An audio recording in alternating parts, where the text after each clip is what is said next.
out. Of the permits, the building permits that we had to secure, 17 permits had to be secured.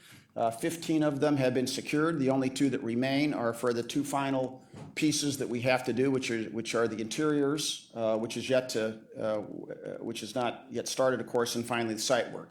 Those are the last 2 permits that are in process, but everything else has been permitted out, and all issues or any issues with respect to permitting is past us. Safety. The project has been an extraordinarily well-run project by Turner. 779 different workers so far have touched the project, have worked on the project. That's 270,000 man hours that have been expended on site. And to date, there has not, and I wish there was wood to knock on, I always hate saying this, but we've had 0 lost time accidents, which is to say that despite 270,000 man hours on the project, there has not been one incident or issue that occurred with the worker that caused that worker to lose any time on the project. So that's a very, very good safety record as we move forward. This is just a manpower loading chart. You may remember when we were doing the convention center, I would frequently go back and show you this. What this basically shows is right now, the average number of people on the project is in March, it's probably around 230 people that are there on a given day. And what this shows is as we go through to April, May, and June, we're going to continue to have more and more people on the project on the average basis. And actually, if I had extended this down through the fall and next year, that number will continue to grow as we get into finished trades. So here are some of the critical milestone dates on the project. This shows what we have completed as we've gone through and hit all of our dates on abatement, demolition, deep foundations, concrete, start of steel erection. The last critical milestone date that we completed was when we finished the structure of the podium, which was in December. The next critical milestone date to the project is actually when that tower structure is complete, which is when you see what is 12 stories now, tops out at 33 stories. At the very top of the building. And that is scheduled for September 18. And that is critical to us because obviously what we want to do is get this building enclosed as much as possible before the next winter. This was a harsh winter. And we had high winds this past winter, and we had the coldest February, I think, on recorded history in Cleveland. And obviously those are rough conditions to work in. And it was tough enough with what we had to do, but you don't want to be on the building doing finished trades without enclosure. So what's critical to us is getting the building, the structure up, and you can see what's going to happen is as the building is going up, the concrete is going up in the tower, you're going to have trades coming in right afterwards. So a few floors down from the structure, you're going to have follow-up trades. And most importantly, you're going to have the exterior wall being the curtain wall going up. So this really shows that will be done with the tower on 9/18, and literally a month later, all of the exterior wall, the curtain wall, will also be done, so the building will be fully enclosed. Now the podium is, obviously almost already enclosed, so that's not the issue. The issue is tower enclosure, and that's scheduled for October 20th, with the idea that we're going to be done with the construction in April of next year, about a year from now, a little less than a year from now, we'll be done with construction and we'll have our grand opening on 6/1, and we are on schedule to do that. We are on schedule despite the fact that we have had some issues with the winter. And some folks have asked the question, is the tower as far along as we had anticipated? What we did starting in November, November was a tough month. We had a lot of wind, and the biggest issue you have on this project, there are two. When the wind gets greater than 40 miles an hour, that tower crane shuts down. You cannot safely operate the tower crane over 40 miles an hour wind. That creates an issue for the project. And if it gets too cold, I mean really cold like it was in February, it gets to a point that you cannot pour concrete, even with additives. So one of the things that we did, and that Turner did at the outset, as we started to see some of these conditions, is we modified the project a little bit.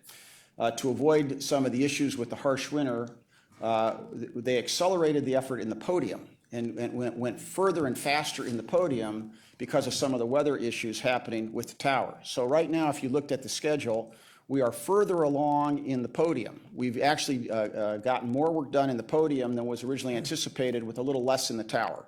Now what has to happen is the tower catches up, and that was planned.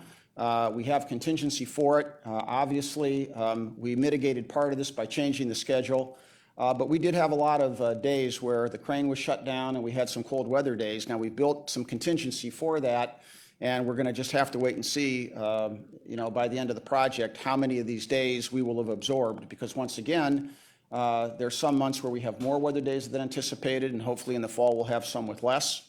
And that will be worked out. But right now, we're well within the contingency that we had anticipated for weather, and we're on schedule. Budget status. So this is a dense graphic, but I want to go through this, and I want to just tell you some key numbers, and these are no different from the numbers. There may be some numbers which are different by nickels and dimes, but these are essentially the same numbers that you saw when we first started the project and we entered into our funding plan and went forward. So the project development budget, and the numbers that you will recall, you have the guaranteed maximum price, which is the initial number, and then you have a series of other elements, FF&E, owner supplies and equipment, and other development costs. And that comes to the initial subtotal of $272 million, which, by the way, includes an owner's contingency of $9.2 million. Now, you may recall that at the time, the original number was 276 above the line. You may recall when we first presented the budget that we pulled $4 million out of the design builder's GMP. And we said, yeah, those are elements of the project, but we want the owner to control these elements because we're vetting design issues. And as we make sure that we have the money, we're putting these design elements back in the project and we're vetting them. So we took $4 million below the line. And if you go back, by the way, to the original PowerPoint that I did, you'll see all this. So we said, okay, so we take $4 million out. That's going to be our additional design contingency to work with, which gives us our project budget before we get into extraordinary contingencies of $276 million. So we had an owner's contingency of 9.2 above the line, a design contingency of $4 million that we expected to go back into the project. Then what we said was, now we have the additional contingency, which we have no expectation of using unless there is some event that is beyond our control, or unless for whatever reason there's a decision made, I hit that button by mistake, a decision made to do something new or additional or different, which, by the way, that determination, there's nothing there at this point in time like that. So that got us to that 310 number, which was the overall number that was presented. And by the way, in that additional owner contingency, that included, part of that is a financing contingency. You remember that when Tim Oftermatt was here, we talked about some of those dollars always wanting to keep in reserve just in case financing, markets don't go the way we want them to, sales tax revenues go down, not up, which, by the way, has not been the case so far. So far, sales tax receipts have been very robust, ahead of projections, not behind projections. In any event, that was our original budget. Now, then we said, okay, there comes a point in time when we actually start to operate the hotel. Now, this is no longer construction or development. This is the operations budget. So, we're going to have, we have to start to, there's a point in time where we fund pre-opening expenses as staff comes in, because, you pay for your payroll as you get geared up, and you have a reserve for that before the hotel generates revenue. We have an obligation to have some working capital. There's a security escrow. There's an operating reserve. By the way, there's interest costs during construction on the money, but that's balanced, as you'll see in a minute, by actually the bond premium also generates revenue, which matches that. And then there's property taxes right before the TIF comes in. So there's this initial operations budget of $42 million, but what we show is here's how it's balanced. So we take our sources and our uses, and this shows you the balancing of all sources and uses, which is to say we have the development budget, the initial operations budget, And then these are the sources that we have, including such things as key money from Hilton, bond proceeds, actually interest and money we earn on those bond proceeds, the contribution from the city, and the continuation of the collection of the 0.25% sales tax. So this is basically the picture that you had when we started the project, and it's not different. The question is, where do we stand on contingency expenditure? So the next slide demonstrates this. The owner basically has 3 contingencies. By the way, this has nothing to do with, Turner has its own contingency, and if they don't use their contingency completely, that money comes back to the county. And we think we may generate some of that, but we're not counting on that. We're just dealing with the owner's contingency.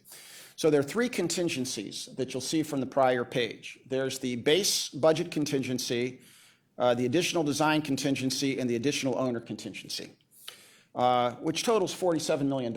We never expect to spend anywhere near that. We expect to, probably be around that 13. If we're within the 13, that would be a great project. And then if we do something within the 34, that's only if we do something because it's discretionary and there's a decision that you would participate in, by the way, made to spend something, or if there is something of a more unexpected nature. And by the way, I will tell you that when you talk about these unexpected problems, the biggest one that can occur would have been a problem coming out of the ground. On these major projects, the biggest risk that you have is subsurface conditions coming out of the ground. We did great coming out of the ground. We did not have problems that needed these contingencies. The other issues we'll talk about in a minute. What we have right now of the total contingency, so far, we've committed about $2 million for basically design issues that we have agreement on that are important to do. And this is really, some of this is part of that $4 million that we pulled out, that we're now putting back in as we vet it and get those numbers correct. So we have about a $2 million committed use of that contingency. We anticipate, as we look forward to the project and go to the conclusion, and we know issues and design elements and things that we think we're going to want to be talking about, it is our guesstimate right now that our additional anticipated use is probably going to be around $6 million. So if no other major risk emerges, we think that of that $47 million, we're going to be talking about a use of about $8 million, which would not only be significantly under our contingency, it would be even significantly under our base budget and additional design contingency. That would be extraordinary. Now, we think that probably some other issues may come up and we'll see some other uses, but that's what we foresee right now. Now, what are the kinds of things, what are some of the unquantified risks? Jeff, could I ask one question? Yes, when you draw on the contingency, what order do you draw from those three options? Well, right now, as between the additional design contingency and the base budget contingency, frankly, they're fungible, which is to say we could draw it all from the 9, we could draw it from the 4. From the county's perspective, it is of no consequence. It's no different. But what we're probably going to do, and this is something, Mike is just finding this out. There was a method that the former Public Works Director had for how she wanted to review and categorize these things. We're going to review it with Mike to make sure that Mike and his group want to organize it and think about it the same way. But I will tell you that, frankly, what we could do is it could all come out of the 9. It could come out, we could take the design issues and take them just out of the 4, which was what was originally contemplated, and those things which are non-design, and take it out of the 9. But in all honesty, from the county's point of view, those two numbers are fungible. They come from the same place, and at the end of the day, it's an accounting exercise. But we're going to go through that with Mike Dever and just go through the methodology that Bonnie Tewan was using before, and that we talked about before. With Nicole also knows about this, and we're just going to make sure that he's comfortable with how it's accounted for, because there's a reconciliation process that the Director of Public Works has to come back with you and reconcile these amounts. And that's something that Bonnie was working on, but she didn't complete that process. So now Mike is going to come back and report to you, but we think that we should take the time with Mike to make sure he's comfortable. But I'm giving you the full disclosure of what those numbers are. It can be out of either account or both, because it makes no difference. Thank you, Councilman. We're really very close to the end of the presentation, when we'll go into the question period. If we could just be a little patient. Probably could have done it a different way, but we didn't. So if the council would just hold off, I think pretty soon. Yeah, I only have a couple of seconds that's here what I left thought, to go. yeah. Okay, so now, just to tell you, what are the kinds of things that could yet make a difference? Dramatic weather conditions could make a difference. One thing I do have here is labor disruption, and let me just tell you what that's all about. We have successfully managed, we have a great relationship with labor. Turner, with our advice and consent, has entered into a project labor agreement. So all the unions are signed on, but there is one that's not. The Cleveland Building Trades, one member is the operators. The operators have not signed the project labor agreement, and their contract expires at the end of April. So we hope that their negotiations go well.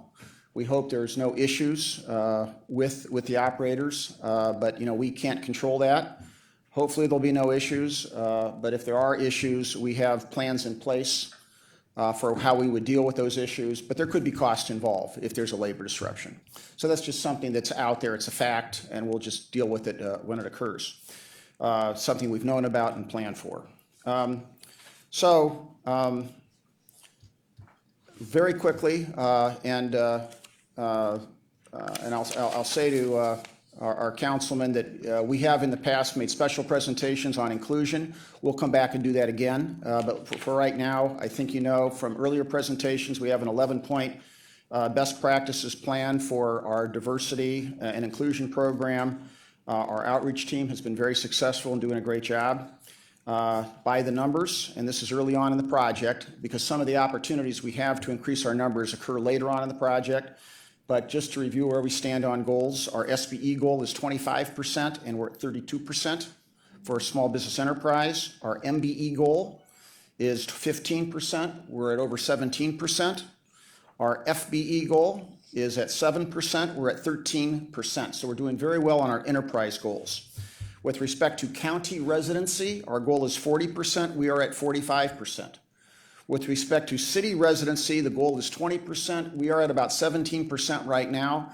So that one is one of the two that's a little under, but we have opportunities as we go to the next trades, finished trades and other trades, and there's opportunities and plans to increase those numbers. So we're confident we're going to be able to get there, which is similar to the low income person goal. Which in some ways is the most difficult goal. Structurally, it's difficult. Reporting-wise, it's difficult. And there's a lot of administration to make that happen. We are at 3% on the 4% goal, but looking for opportunities to increase that as we get deeper into the project.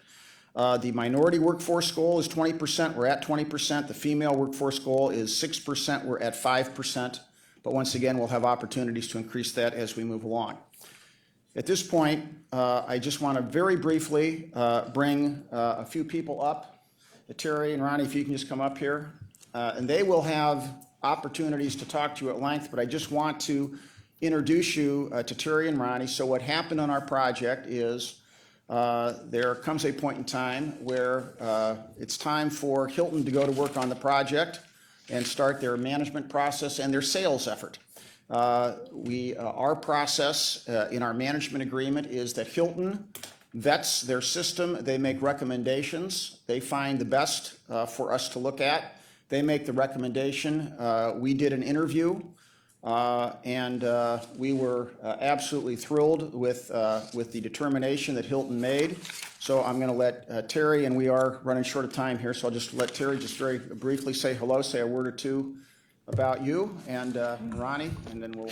Great. My name's Terry Augusta. I've been with Hilton 21 years. This is going to be my 6th hotel, so I'm extremely excited to be here in Cleveland. And it really is a jewel of a job because, as I said, there's not many cities where you have an opportunity to be part of such a great process and evolution moving forward here in the coming years. And it is coveted by many Hilton team members. We're going to be bringing a lot of really dynamic people. There's an extreme amount of interest, let me assure you, in this property. The bookings are very strong. The phones are ringing like crazy. And we are very successful in that aspect.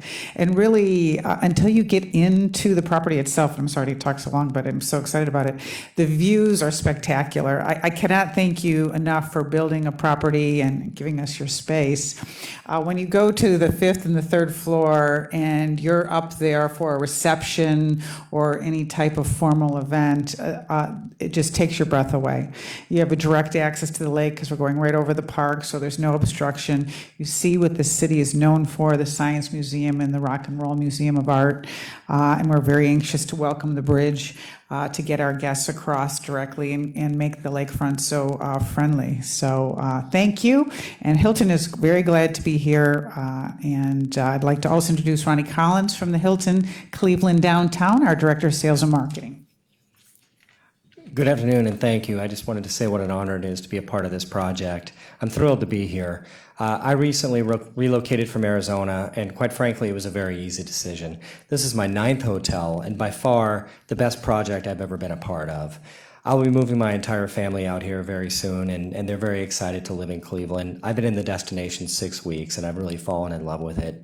The project is amazing, obviously, and we've got a lot of work ahead, but I'm very optimistic that we're going to exceed all of our goals. Thank you so much for letting me be a part of this. And one thing I do want to point out is while these folks have been at several hotels, this is not like it's a revolving door that they're going to be here for a while and leave. This is the jewel, getting to the Convention Center Hotel. So we have a commitment from Hilton, as long as we like these guys, that they're going to be here for a while. So this is not a revolving door. We've been working with them. They have been great to work with. Terry's enthusiasm is unbounded, and she's already gotten into town to meet a lot of people, so that's going extremely well. Now, that, by the way, reminds me, and there's some other folks in their team that you'll meet eventually. One thing I did want to say to you is we are at that point right now where a tour is very cool. So what I'm going to do is I'll work with your staff, and we're going to arrange a time. We want you to come through. If you can, we want you to visit it. You can actually get up and see some of these vistas. We'll take you into the sales center so you can see the room. And while we're at it, if you haven't, by the way, and I'll just put on my Convention Center, Global Center hat. While we're at it, if you have a few minutes, we'll also get you through an update on what's going on at the Global Center. So we'll work with you to schedule a time if you're interested to come over and actually see the project, and I think it would be well worth your while to do it. The final slide here, just what are some of the current matters aside from building the hotel, and here's some of the ancillary things that we're working on right now. Really getting heavily involved with hotel operations, staffing, training, which, by the way, is a unique issue because not only are we training the staff to open the hotel, Hilton is training to handle this little event known as Republican National Convention, which means they're going to have a lot of people coming into town, not only for training, but to help run that convention. It's a logistical opportunity that we're all working very, very heavily on. Which leads to the other thing, we are still working through our contract with Republican National, with the RNC. It's something that we're involved with as a county. Terry and her group is involved with, and we're making very good progress with the RNC. That will be the headquarters hotel, which will generate significant revenue right in the second month, and it's a great opportunity. We're dealing with things right now such as the naming of meeting rooms, restaurant, bar, and Sky Bar, and we'll be back to you with where that's going shortly. We continue to work on parking, which is a very significant issue for us.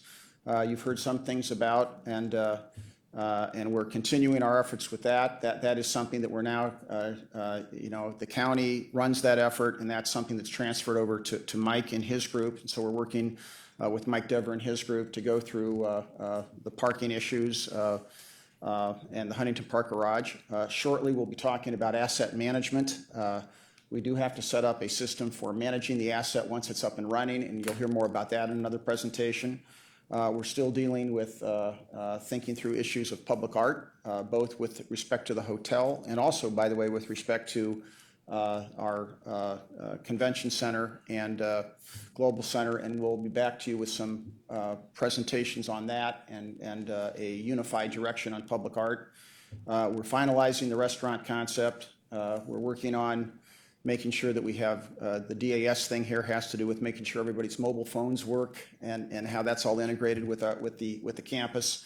And then we have a series of campus issues because we view the hotel as a campus with the Global Center and the Convention Center. So, dealing with security for the entire project, dealing with connectivity, our own campus to the city, issues of signage, wayfinding, trolleys, how this integrates with the rest of the city. Those are all issues and matters that are, that it's not that we're not focused on construction, but we are more and more focused both on construction and operations. And these are all things that are now all discussion points and things that we're focused on. So my suspicion is that now that as we get closer and closer to completion in the RNC, I think that it'll be appropriate for me to start updating you a little more frequently because you're going to start seeing a lot of this development and you'll hear about a lot of what's really going on with the project.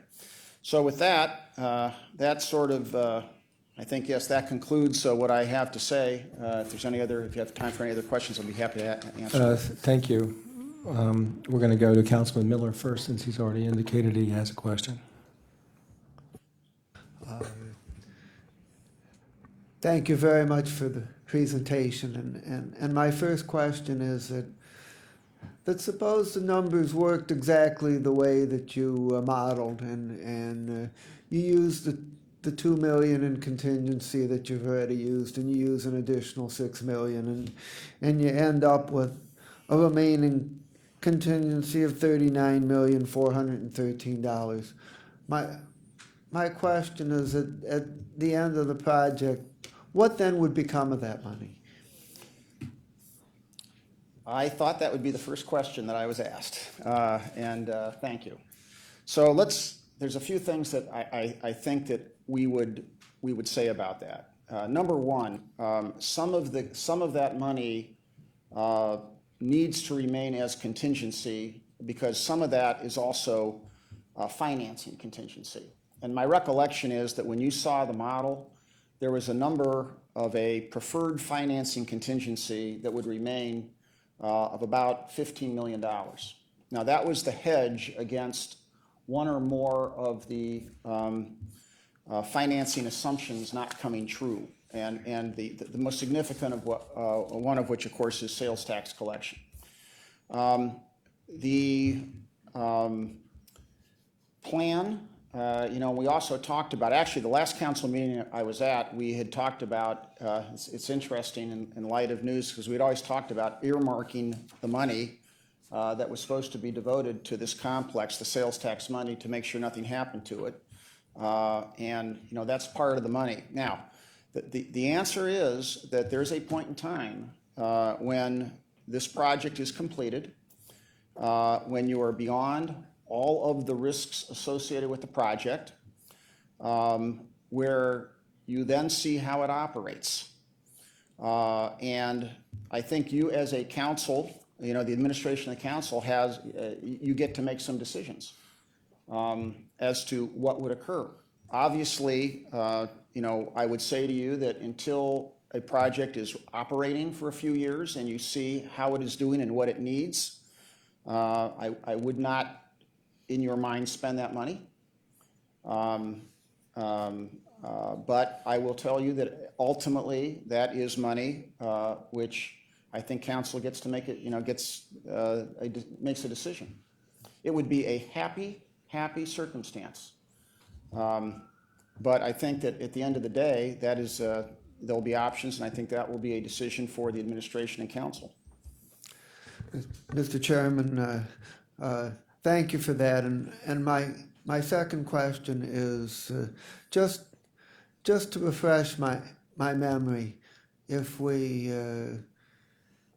assume the model that's pretty close to what we're predicting, once the hotel is up and running, what would be the county's continuing obligations as to its debt service and also as to funding any shortfall that might occur on operations, and what are the intended sources for those payments?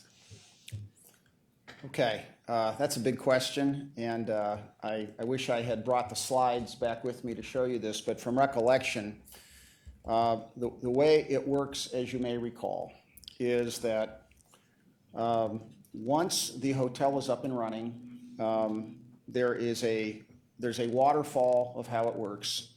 The primary thing that occurs is that there is a priority payment. So when it's up and running, the hotel generates revenue. There's a priority payment. So an initial call on that money is to you take the revenues that are generated, you take care of debt service. I don't have the graphic in front of me right now, but my recollection is that priority payment is somewhere in the vicinity of $8 or $9 million. There are some other sources that come in, and I wish I had the model in front of me. I don't remember it, but there is a stack.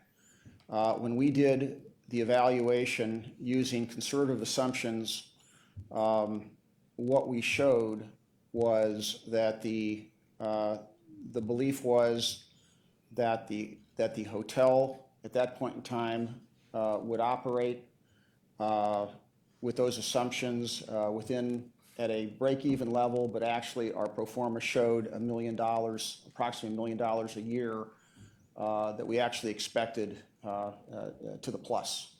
No guarantee of it, but that's actually what the model showed. But what I would like to do on that, it's been a while since I've looked at it. I'd like to get that information back and share it with you, and I can share it with council. It's just I'm afraid to do it from memory because I'm afraid I won't get it exactly right now.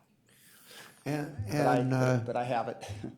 That would be helpful. And what's the assumption about the debt service? How much debt service is required for the project, and what is the operating pro forma that the project would be able to pay for the debt service and break even, or is the debt service separate? No, the pro forma says that the project that we have, our revenue sources. Let me do this from the biggest picture possible. What we said from day one, and we have always said this, and we consistently maintain this. We started. Keep in mind that we started with exactly what we had for the convention center and the global center. 3 sources of revenue: the 0.25% sales tax, the bed tax, the 1% bed tax, and then there was this payment from Positively Cleveland. That was the source of revenue for the convention center. What we said was that when we go and do the hotel, we will not look to any additional revenue sources except what the hotel itself generates. So we said we're going to take what is left over that we didn't spend on the convention center. And you recall there was money left over because we completed under budget, and we said we're going to take that revenue source, and we also, quite frankly, saved a lot of money when we modified the MMPI deal. You recall that we took MMPI out. We said that the only thing that we're going to add to the formula is what the hotel itself generates, so the revenue that the hotel itself generates, plus we took the hotel tax just from the hotel as a development funding source. So the hotel tax that just the patrons in the hotel would pay, the city and the county both agreed to that. And then there's a few other funding sources that were identified, a contribution from the city, the non-school TIF was part of the capital stack, and we said that That alone takes care of this entire project. There's no other, and we said if that alone is there and exists, there will never be a call on the general fund, there'll never be any other, provided this is not tapped into. There will never be another call on the county for any money. So this is self-sufficient within those revenue sources. And I believe that when you see the model, because I want to get the model back to you, you will see that, and you will see that that takes care, what it does is it not only takes care of the hotel project, it funds a generous capital reserve, generous compared to what we had before, a good capital reserve, a capital account, and probably, if the pro forma holds true, may even generate some positive revenue beyond the model. That's what you will see when I show you the model. I can't remember all the details right now, and I'd like to get that out and share it with you. Okay, thank you. Councilwoman Simon. Thank you. My question's regarding the parking garage and the process by which council is going to get involved with that. I understand that Mr. Dever will be working with you in the hotel to come up with a plan on parking. Well, welcome to the podium, Mike, and you can. Hi, Mike. So this council, at least this council person, is very interested in this garage to make sure that not only is the hotel guests accommodated, but that the patrons of the courthouse are able to park and come into their court cases without having to walk down a hill. Right. So just the process, I want to make sure that at least I'm involved, and the rest of council who's interested, how that's going. As of right now, it's going fairly well. I'm a month into the overseeing all of this, and I've had meetings with the old courthouse administrative staff just inside the last week to give them an update on that also. Obviously, for this project, the Huntington Park Garage, as many of you know, is 40 plus years old. It's going to be needing some significant rehabilitation to it, and it's cheaper to do a rehabilitation to that facility than to do a complete replacement. As we go through that rehabilitation, we're going to be adding some additional spots into the garage because right now we have planters and other things that are in there. So we're going to be able to restripe the garage so that we have additional parking areas. For the hotel and the convention center combined, there's a commitment for 510 spots specifically for those two, for the hotel and the convention center to be available. That'll leave with the county 590 spots. Actually 690 because we're adding additional spots to the facility. We have monthly parkers in there, many of them that work in both the Justice Center and the old courthouse. It looks, right now the numbers look like we have roughly about 375 people that park in that garage on a daily basis via the monthly pass. And then the remainder of those spots would be available for, as we call transients, people coming and going to use the building. And as we've noticed, typically those spots turn over twice to possibly 3 times during the given day for somebody to come in and pay a court ticket or whatever. So the numbers are going to be very tight. I've opened up some the old courthouse where the council used to park, or I'm sorry, old Courthouse Square facility. We've opened up some parking in that area. We're trying to redirect some of our monthly parkers, and this was a suggestion by Judge Anthony Russo, is to see if we can incentivize and maybe take some of the monthly parkers that are in the Huntington Park Garage and bring them over to Courthouse Square. We're looking at that plan right now and seeing if that works. There's over 100 spots over there, and right now it's probably about 60% full. So we're hoping to, if we can pull more of the monthlies over, then we have a larger opportunities for the transient parkers, the public parking. So there's a lot to this. We're working through it. We're still finalizing the plans also on the work for the garage itself.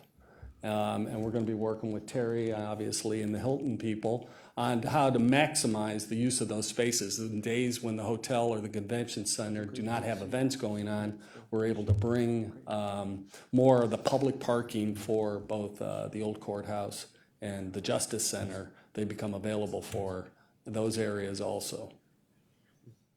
Okay, so I'll ask the president if we can have a separate meeting, maybe in Public Works, just on parking, and to bring in the court to make sure that, it sounds like you're dialoguing, which is fantastic, because we had a situation where there was a communication gap not too long ago where lawyers were actually conducting pretrials from their car because there was an event at the convention center and there was just a miscommunication. So I want to make sure going forward, things are I run will say, smoothly. Councilwoman, that there is going to be some challenges to this, especially when the doors open. I know. In the new facility. I think there's a larger discussion going on about parking in other areas too, and, we'll continue to work on that, okay? So I just want to, we'll hopefully have a separate meeting in Public Works about parking as we go forward, so we're just not informed what's going on. I think council would like maybe to have a voice, and the city of Cleveland's welcome to open up some of their parking also. So are they in on this discussion? Are they a part of the discussion? Yeah, obviously, their parking lot is 1,600 spaces over at the Willard Park Garage. And so some of those will be available also, so. Hold on just a second, Jeff. The councilman has brought up an issue that a lot of councilmen have expressed concern about, and the chairman of Public Works has indicated to me that he would be glad to entertain a separate meeting to discuss this, and I think that's appropriate. I appreciate the councilwoman bringing it up, and the chairman of the committee agreeing to host that discussion. One thing I will add on the parking, so the commitments we have on parking, we actually have a commitment to the city, we have a commitment to Hilton on this. But we also have aside from the fact that we have to find the spaces, we also have a great opportunity because the Huntington Park Garage is not used in the evening, it's not used at night, so there's tremendous revenue generation potential for that garage. Now, the trick is we have to bring it up to a quality because you can't have a guest experience. If the first guest experience of someone who drives up to a beautiful new hotel is a not so beautiful parking experience, that's a problem. It's not just the experience of being in the parking structure, but it's getting from the parking structure to the hotel. And we have some plans about that we'll share with you. But that is part of the issue. And then there's also the management. For both the convention center and the hotel, you have valet service, which has to be well managed, and it's got to be coordinated. And the hotel operation has to be extremely good. So these are all challenges that are part of the mix that we're facing. That's correct. Councilman Jones? Jeff, first, my questions are again regarding the inclusion numbers, and I'd like to again congratulate Hilton. Before we had completed our disparity study and had the capacity to mandate any type of inclusion goals, Hilton stepped up and voluntarily provided the strong goals we have before us today. Well, that was actually not Hilton. That was you. That was your council that did that. I mean, Hilton was after that fact. So that was you can congratulate yourselves on that. And Turner actually voluntarily did it in the construction phase. Now, I will say that for Hilton, the questions are going to be during operations and local participation, local businesses. But that is working very well. Question on the MBE goals. Do you also have a breakdown of the 17% in terms of African American and Hispanic? Are you that detailed? I believe that we do.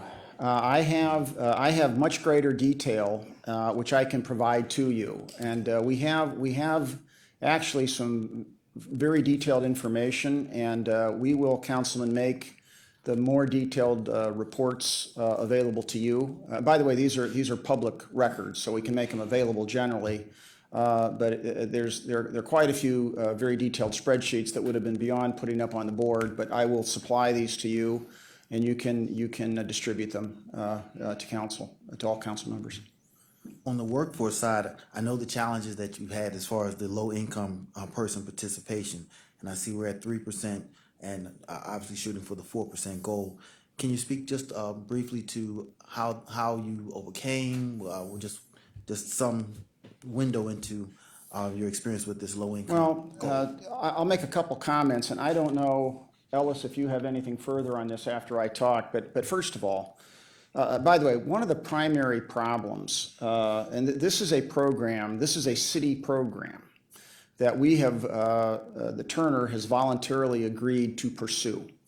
So one of the sort of a catch-22 for a couple of reasons. First of all, there are issues of proof. You have to demonstrate low income.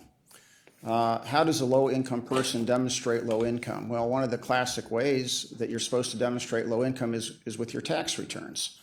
Having a low-income person who may not have been employed or frankly may not be, filing, every tax return they need, getting them to document their status is a difficulty. So there's a documentation issue here. That is really something working with the city to try to streamline that process. And then there's the issue of when a low-income person becomes employed and starts working at a union wage, the good news is pretty soon they're not a low-income person. So this is a narrow band. It's a challenge. So what is happening is there's a lot of outreach right now. There's a lot of effort to locate individuals, to get them, to help them, to get into the program. And I think that, there's a lot of efforts which have been made by Turner, their subcontractors, and our group that's working, to try to locate and help with the documentation. But I think that the appropriate thing here is to get those individuals who are actually involved with their boots on the ground to come in and we'll do a session and they can actually tell you what is working and what is not working. One of the other questions, by the way, that I think is important for council is this is a City of Cleveland program that basically has been voluntarily adopted for this program.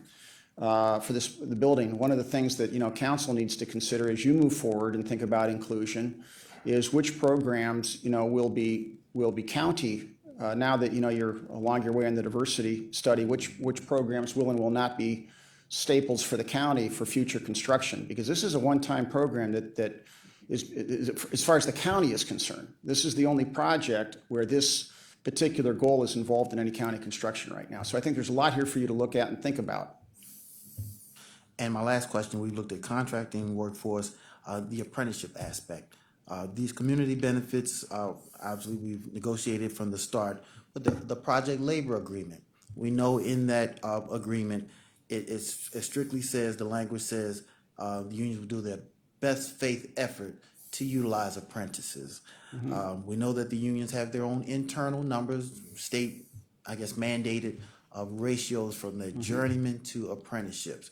Can you speak to how the unions have reached their own internal apprenticeship utilization ratios? I am not the best source of that information. I know exactly why I know what the question is. I know why you're asking me the question. It is an important question. I'm not the expert to answer that question, but I think once again that should be part of a larger presentation by those who are much more knowledgeable about what's going on. I do know there's been some progress made recently on some of these issues with the Cleveland Building Trades and with the city schools. I think you're aware of some progress that's been made there. So I think that while we are monitoring these results, I think that there are others who can speak right now better than I can to the specifics and frankly who own those issues. So I think we want to hear from the people who are responsible for making progress in those areas, and I think it'd be a good idea for you to hear directly from them on those issues. All we can do is report, that we're pushing and the numbers we're getting. But I'm not the best person to answer that question. Okay. Before we go to Councilman Greenspan, just help us out a little bit. Who are those people? Well, they're going to be individuals who, first of all, I think you should hear from the unions themselves. I think you should hear from the Cleveland Building Trades. I think you should hear from Dave Wondolowski. And I think they should organize, because you really want to hear the efforts. You want to hear the unions themselves talk about what they're doing. And I think that Dave Wondolowski should come in. And I think he should bring with him those individuals he thinks are best able to speak to the progress they're making. you want to hear this directly from the people who are responsible, and those are the people who are responsible. All right, thank you. Councilman Greenspan. Mr. Chairman, one more quick question. Well, And about later, after not just on Councilman Green, on this point, Yeah, no, not on this one. Councilman Put me down. Greenspan, then Councilman Miller, then Council. All right, thank you. Germano. Mr. Miller asked the question as it related to debt service and the revenue streams and so forth, but the question wasn't answered regarding the scenario should there not be enough operating profits and or tax collections where the shortfall in cash flow would come to meet those obligations. If I recall, it was the pre-bond number was around 16 million a year in annual debt service. I believe it's less as a result of some favorable bond interest. But if I also remember, half of the proposed payment was to come from net profits of the hotel and the other half from 3 various taxing streams. But if there's a deficiency, where does that money come from? Well, ultimately, you build up the model, but you know the answer to the question. And ultimately, if all revenue sources fall short, ultimately it is the county. Okay. I had this question down and you somewhat touched on it, and there'll be a subsequent meeting regarding the Huntington Garage, but is there a discussion of creating what type of connectivity discussions are there in relation to the garage to the hotel? Is a tunnel, for lack of a better word, an option being discussed? We have looked at a whole series of options, and I will tell you where that discussion probably is right now. We have looked at various tunnel options. We've looked at tunnel designs, and the simple answer is that tunnels are cost prohibitive. It is just too much of an expenditure given in relationship to the cost of the garage itself. We have looked at we've looked at issues with respect to above ground connections, which is to say a bridge. We have even talked about, shuttle trolley. We think right now that the best solution, which we are exploring, is basically a semi-covered walkway, which is to say you come out of the parking structure, and we have to have a really good experience coming out, the elevators, et cetera. Then there's a walkway that takes you directly across, and you've seen walkways that have a partial screen or cover, maybe a partial roof that's clear so that people, they see the walkway, it's a comfortable walkway, it's a partially covered walkway, and it guides you across. We are by no means done with this investigation, but we have shared this with stakeholders and others, and this looks to be the best solution. Now, there is a cost associated with that solution, and we've thought through what we might do with that cost. But to answer your question, that's where that conversation is right now. So the cost that we're talking about is not currently in the Huntington Garage renovation budget, nor is it in the hotel budget? Well, Directly, it could be in contingency, well, but it's not. so I will, having brought me to my knees, and once again, you get all this information out of me because I'm so reluctant to tell you. I think the No, I read the plain dealer about this meeting. oh, okay. The story just posted. What does it say? Everything you're discussing is in Okay, the plain okay. dealer right now. I think seriously, I think what we're probably talking about here, the concept is that the county, that the hotel budget takes care of the hotel, and the county takes care of the parking structure, but to the extent that there is a connection, that could be viewed as more of a hotel function, let's say, than a parking structure function. So when we talk about the contingency and we talk about what's the kind of thing that we would say, okay, we have ample contingency, what's one element that may be, drawing outside of the original lines that makes sense, that's the kind of element that could easily come out of, and that could easily come out of that contingency, which would make sense, by way of example. Okay. The going back to one of the original slides where you had I guess we'll refer to it as the revenue stack, you know, where you showed Yes. the 230 million, and we knew there were some unspent contingencies on the convention center and hotel, Yes. which raised the project revenue to around 275 million or so, just kind of 270, 275. Yet included the number that we just saw today was 315 million, if I remember that correctly. 310. Can you explain how we got from 275 to 310? The 310 was actually, that was presented. I will go back and show you, it was exactly the same discussion when we started the project. But to refresh your recollection, we created the development budget, and then we took a look at the revenues that we intended, and we basically said that to get the balanced budget with the revenues we have, to create the whole development model, we actually showed this above-the-line contingency, and we did show it at 310. It's in the original slides. Now, once again, I'll say the same thing today that I said then. That is a pure contingency. We would not expect to use it unless something catastrophic occurred, or unless we decide to draw outside the lines a little bit. But that number was actually there at the beginning. So it's always been 276 with this contingency on top of it. And so you're saying that the difference is the anticipated 0.25% sales tax growth? No. Is that where it's coming from? No, that number is actually there without any growth. That number, that 310, was there based on the original assumptions, and the original assumptions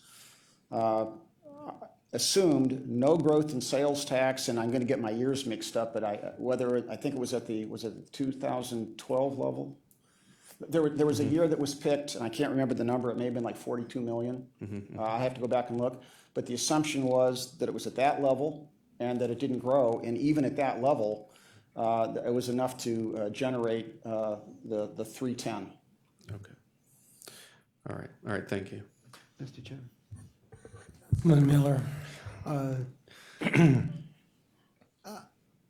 the operating model that I asked you about before, how does it affect the model when the sales tax expires in 2027, assuming it was not extended, and the hotel would still be fairly young in its life? How does that affect the model? The model that's built into the model, it knows that occurs. So the model completely accounts for that. So the model goes beyond that year, and the model says that in that year, those revenues no longer exist. Now, once again, I have to share it with you, but the model assumes that and understands that.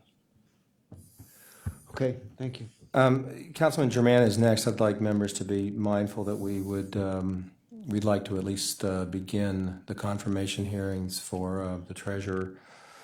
And I'm not quite sure how this works, whether we do interviews with the media before we have this kind of a meeting, or whether we do interviews with the media after we do this kind of a meeting. But we've got a lot of confirmation hearings to do, and if we can read this stuff in the paper, I'm not sure our time is well spent. The process that we have used continuously for every one of our meetings is that the presentation, in this particular presentation, was earlier today. Just the PowerPoint was shared with Steve Litt. He saw the PowerPoint.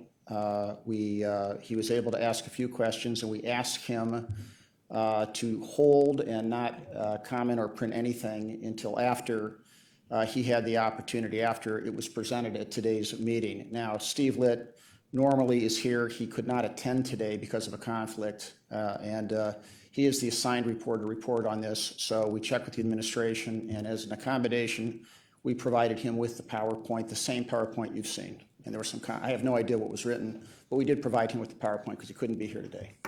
Okay, Councilman Germain. Thank you. Councilman Greenspan kind of asked the same question that I had written down here. As I recall, when we were doing the Global Center, there was always this understanding that as this was design build, if there was savings as you were building, the savings on the contingency or whatever, there's going to be the opportunity to have enhancements or upgrades. Correct. So, you know, you really don't need to get into that now. I'd be interested in knowing what upgrades were made to the Convention Center and Global Center for Innovation. And so the crux of my question is on this hotel. It seems very logical that the amenities of the parking would be an upgrade. Who makes that decision? Is it budgeted, and then were those decisions made by one of our border controls on the amenities? I can answer that. First of all, to go back to the Global Center, a good example of what happened there. And by the way, this is savings from the design builder's contingency. We've only been talking about the owner's contingency. There were $12 million or so of contingency in Turner's project. If we harvest savings there, that's what you're talking about. On the Global Center, we did harvest savings. We harvested $2 million worth of savings, and that was used. If you go to the Global Center today, you'll see that there's a mezzanine level where there are offices. That's what we used. That was the design addition. And the reason we did that is if we couldn't have put the offices there, the offices originally had a different location, which would have used up space that we actually sell today. So it was a great enhancement. On this particular project, at the outset of the project, when we designed the project, we identified a series of ad alternates. If money comes back, these are the elements that we will buy with savings. And if we have owner's contingency, these are some of the elements that we buy with savings. So this is a list, and I will tell you that up until recently, on a routine basis, we go through the list, we vet the list, we meet with Public Works. So this is something that we weekly would meet with Bonnie and her team at that time, go through the list, make determinations. We can provide you the list, we can show you some of the examples of some of the elements that we have put into the project, and we still anticipate the possibility of savings from Turner. That's a little tougher because of the weather issues. We didn't have those kinds of issues with the convention center. But we can give you a list. We can also give you some examples of some of those enhancements. I don't know if you want me to give them to you right now. I know you're running short of time, but we can. No, you can Okay. just send them. Okay. Thank you. All right, if there are no further questions by the council, thank you, Jeff. We appreciate Okay, the thank you. update. And sorry, Jeff. Mr. President, I would just suggest, we'll make some time next week for a tour of the facility. I'll put a few dates forward to Gene, and then Can we? Well, give us send them over. We want to do that, but we've also trying to help this administration get up and running, and that's causing a lot of extra time and meetings like the one we're having today. So we've got things to do, but we do want to, we appreciate the invitation, and I'm sure a lot of people would like to do that. thank you, sir. Okay, thank you, guys. Appreciate it. Councilman Strawn is now going to join us. I know he's been out in the audience here listening to this part of the presentation. We're going to move to the fifth item, the confirmation hearing of the treasurer. I'm going to hand over the chairman's responsibility to our finance chair at this point. Are you prepared? Yes, sir. Okay. All right. Thank you, Mr. President. I want to welcome everyone to the confirmation hearing at which council will consider the appointment of Christopher Murray as Cuyahoga County Treasurer. For a little background, the Treasurer is a county office under Article 5 of the Charter and generally performs the same powers and duties as elected treasurers under general law. The Treasurer must have at least 5 years' experience in management of financial matters for political subdivisions. The Treasurer's Department has two primary responsibilities: one, the collection of property taxes throughout the county, and two, the prudent investment and management of county funds. It is our understanding that Mr. Murray is still currently serving as the county's budget director and will assume the office of treasurer upon council confirmation. The hearing process will proceed as follows. The nominee will be offered an opportunity to address his qualifications, motivations for seeking the position, and outlooks and plans regarding the office. Council members will then be offered an opportunity to ask questions of the nominee. We will do so in rounds, allowing each council member to ask 2 questions per round until all council questions have been answered. Once all questions have been asked, we will entertain a motion to recommend or reject the nomination. Assuming a motion recommendation approval or rejection was made, council will vote on the recommendation at its next regular meeting. Thank you, and we will now begin. I will ask the clerk to please read the resolution. Resolution number 2015-0057, a resolution confirming the county executive's appointment of W. Christopher Murray II upon his taking the oath of office as treasurer of Cuyahoga County and declaring the necessity that this resolution become immediately effective. Thank you. Mr. Murray, welcome, and if you'd like to address council, please do so. Thank you, Councilman Greenspan. Good afternoon. I would like to thank the members of County Council for presenting me with the opportunity to discuss my nomination for County Treasurer. As a lifelong resident, it has been of the city of Cleveland. It has been both a privilege and an honor to work on behalf of the citizens of this great region. My goal is to use the knowledge and experience gained in my management tenure to be a treasurer that can be relied upon to protect the public's assets. It is my hope today that today will be a continuing step in a career that has allowed me to serve the citizens of Cuyahoga County while also presenting me with opportunities for personal and professional growth. Again, I am a native Clevelander, born and raised in the Mount Pleasant neighborhood, and have resided in Shaker Heights for the past 15 years. This is the area where I'm raising my children and serving my community both professionally and personally. My wife has often said that it is impossible to pull a Cleveland boy away from the shores of Lake Erie, even with the snow, and I suppose that is true. I love my hometown, and there are a few life events more gratifying to me personally than seeing this area rebound. I wish to continue in some small way to help that process continue. In terms of my background, I'm a proud alumnus of Benedictine High School, home of champions, as well as the University of Dayton, where I received my Bachelor's of Science in Accounting. While in college, I became a member of Alpha Phi Alpha Fraternity Incorporated, a national service-based organization. And I can clearly recall that one of the many attributes that attracted me to the organization was the continual emphasis on providing community service, not just the stereotypical college lifestyle. Actually, our fraternity motto is, first of all, servants of all, we shall transcend all. Little did I know at that time that my entire professional career would be centered on providing services to the people of this region. Thank you.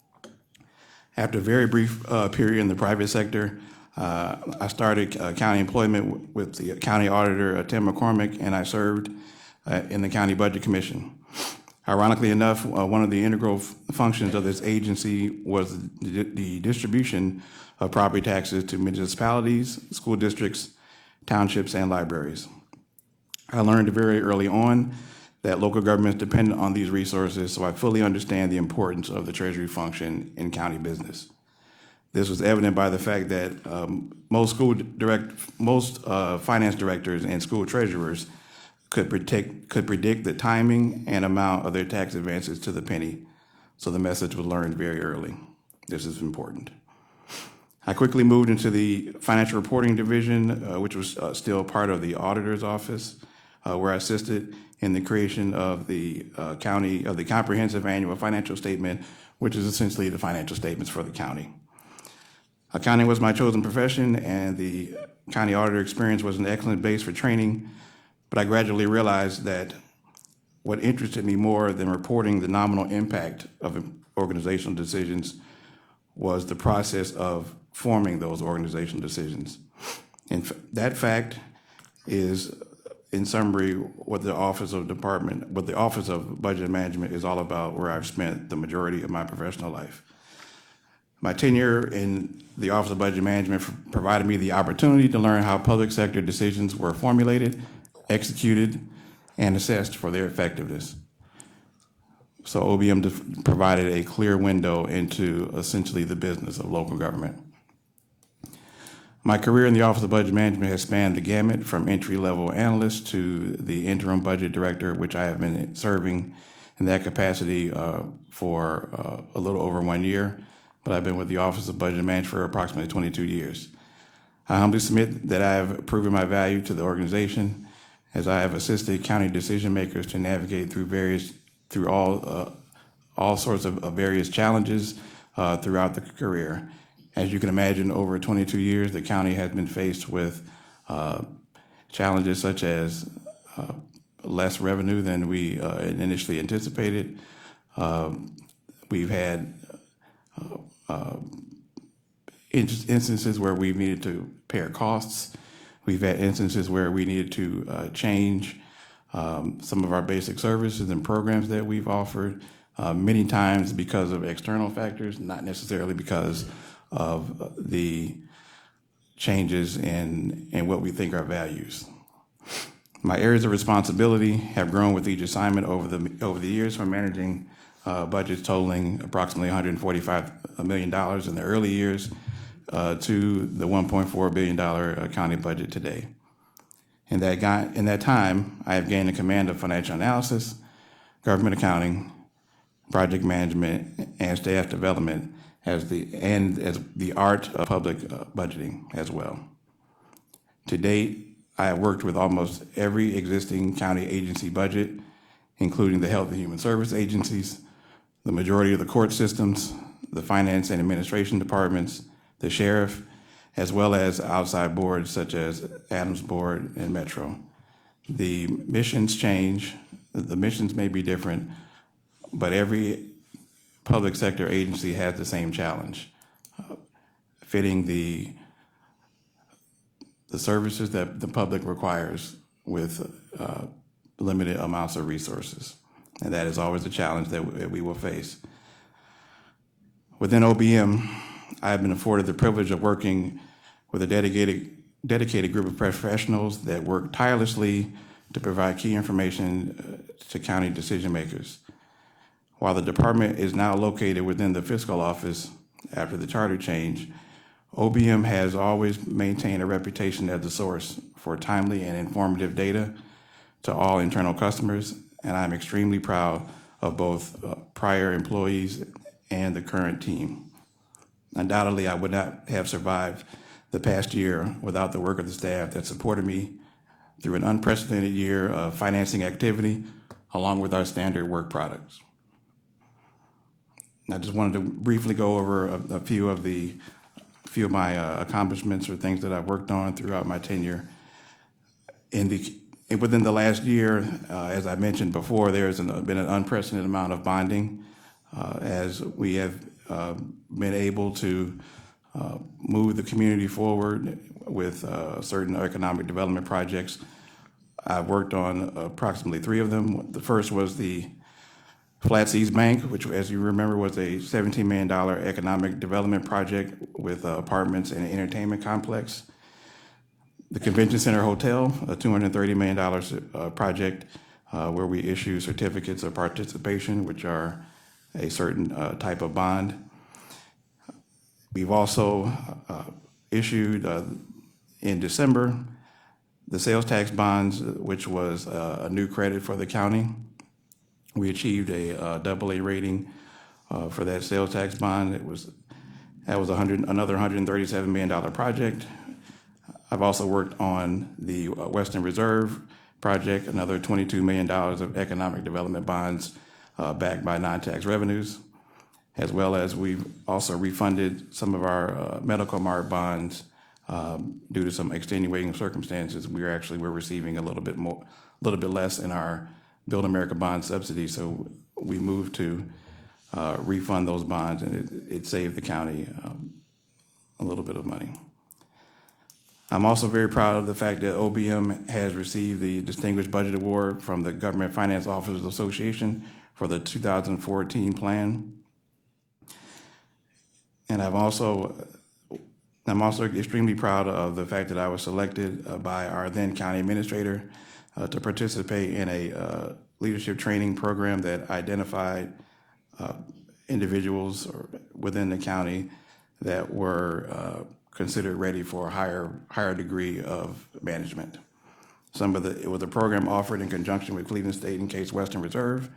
Some of the core topics were public budgeting, negotiation, program evaluation, and marketing and branding. Finally, I was also an integral member of the county budget system implementation. We were responsible, the team, which I was a part of, was responsible for documentation of system requirements, reviewing the fit analysis, and acceptance testing for the project. I bring that up only as a reminder that as treasurer, I would be working with the fiscal officer to develop the real property system, which is needed. It is fully budgeted, and we have resources planned for the project. I am confident that my 22 years of budget management experience have prepared me to effectively oversee the $12.4 million operation of the treasurer. As the county treasurer, I understand that my most important responsibility is the statutory collection of property taxes that support our local governments, including the county, municipalities, school districts, and the like. It is a duty that must be carried out with the highest degree of integrity and professionalism. These are traits that I humbly submit I have demonstrated throughout my professional career, and will work to ensure that these traits continue to be hallmarks of the Treasurer's Department. As you know, the county treasurer collects approximately $1.8 billion in taxes, and the services that are offered include a variety of methodologies for payment, as well as the variety of payment methodologies.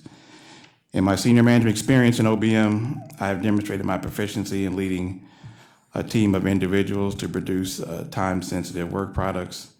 I just took a moment to count the work products that we produce, and I believe I'm up to about 48 different pieces of information. Our work product is our information. I believe that the skills that I've learned in the office will transfer to the treasurer's office.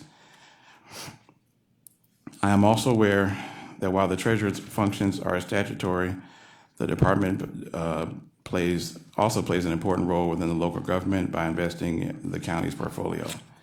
This requires working with our seasoned county investment manager, as well as our advisors and our financial advisor, and working with the investment advisory committee.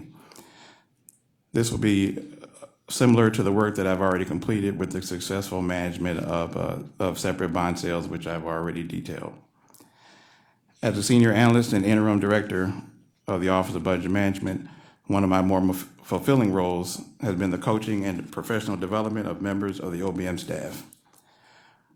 We are extremely proud of the fact that many of your county business managers are in fact OBM alumni.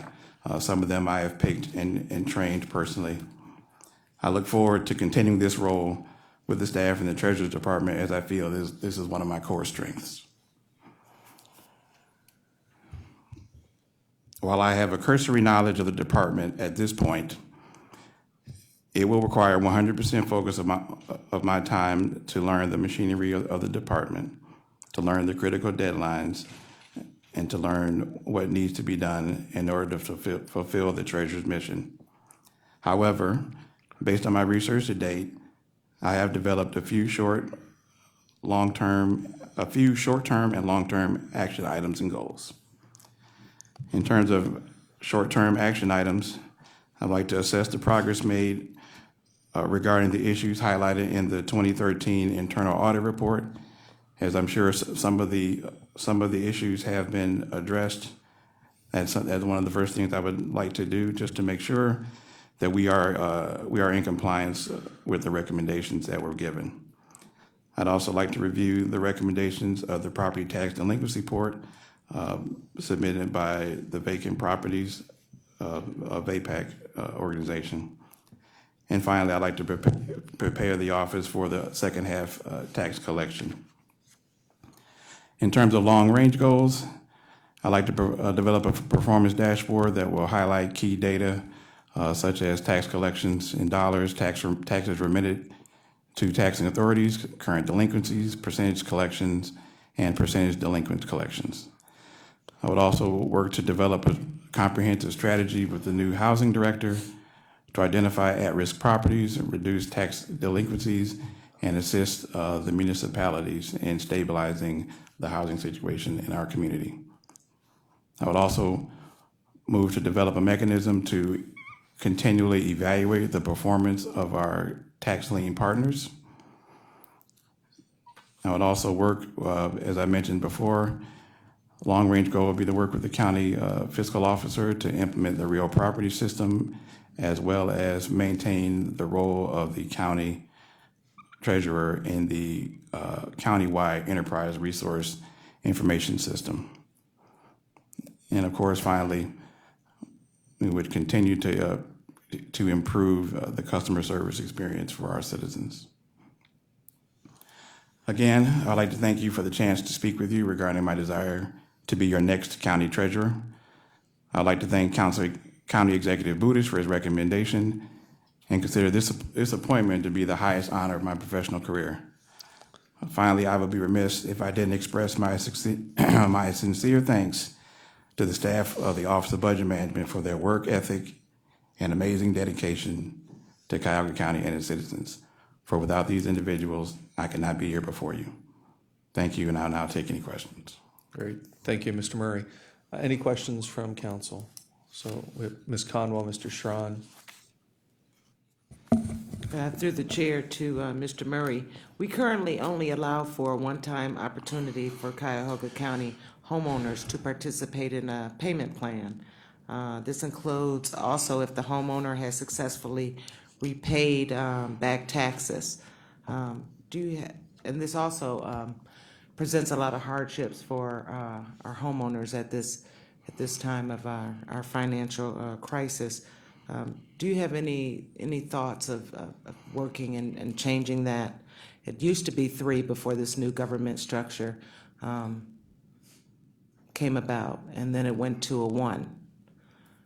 Do you have any thoughts on that? Actually, Councilman, I'm not aware that those opportunities have shrunk for the citizens. I guess at this point, without having worked in the department, what I would want to do is make that a point of discussion with the housing director. There is going to be a comprehensive plan to address housing issues, and I'm assuming that would also be something that I could bring to the table. But I'm not aware of that practice at least at this point. And I keep hearing about that comprehensive housing plan, but in the meantime, people are losing their homes that do have incomes to pay, but because they're not afforded, because they may have been on a payment plan in the past, they're not afforded another opportunity.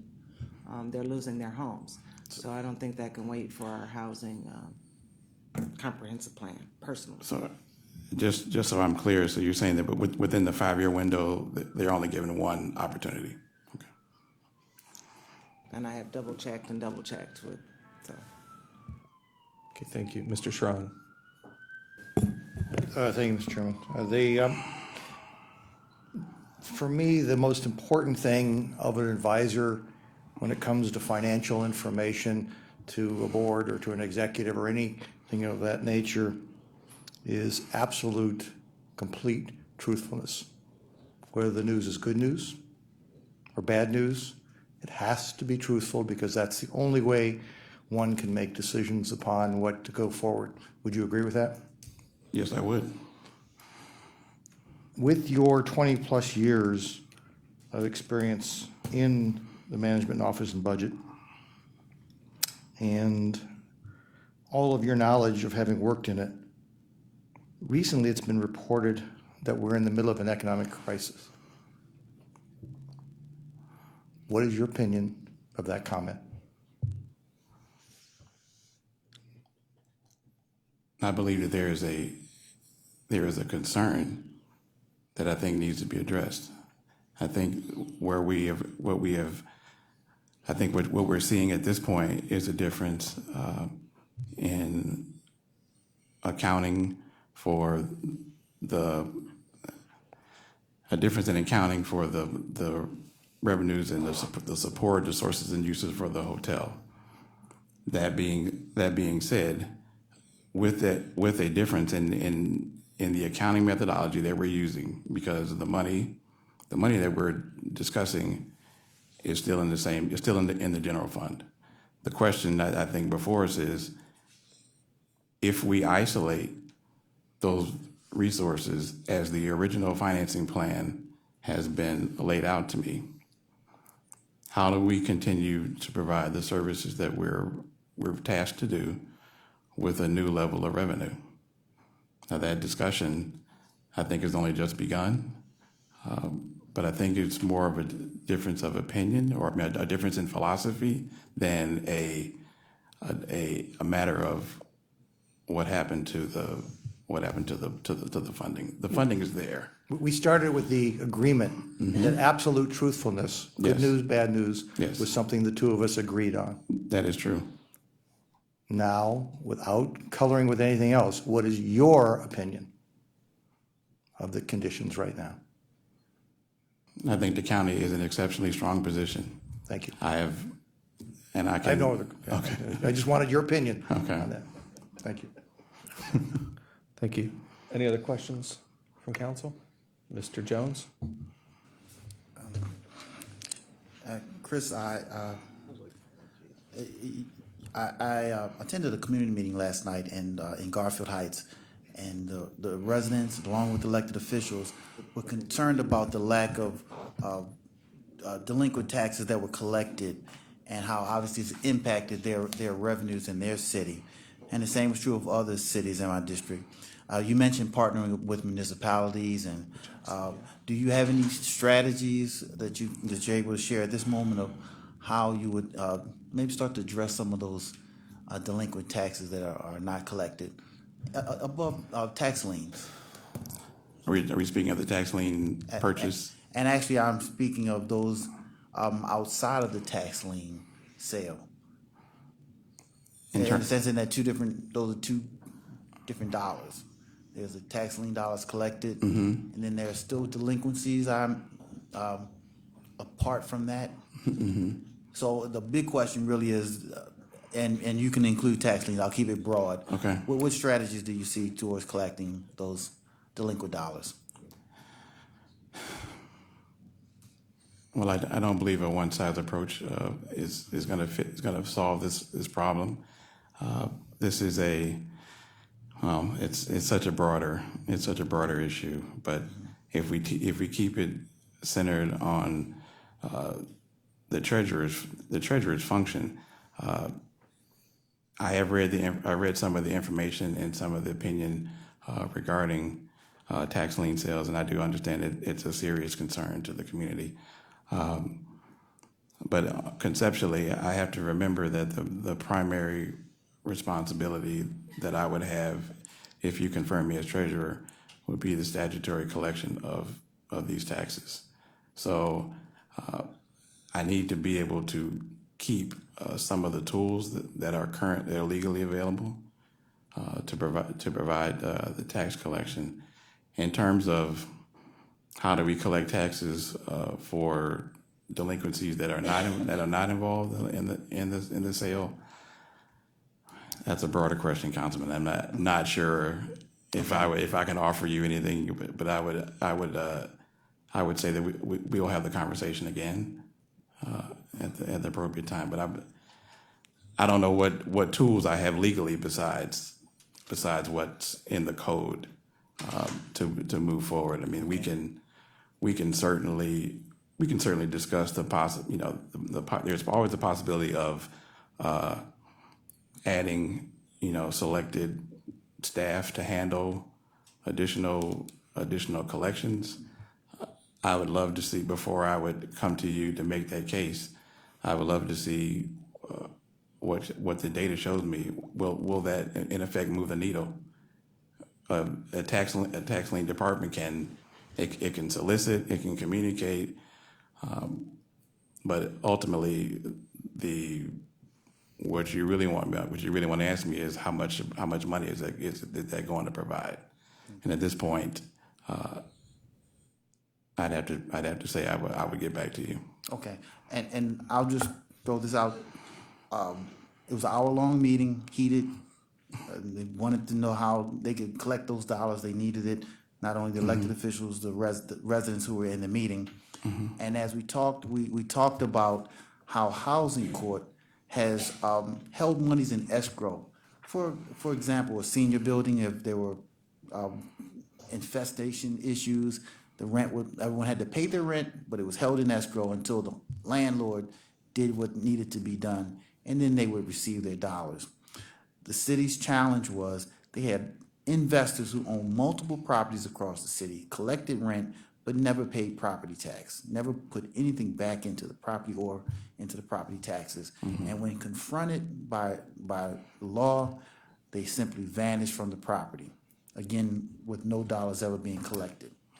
So that thought that was thrown out there, that I threw out there, and certainly needed to be vetted by professionals, is there some way of using that Housing Court policy of holding rent in escrow when property taxes aren't being paid, and until the property owner does what they are legally responsible for doing.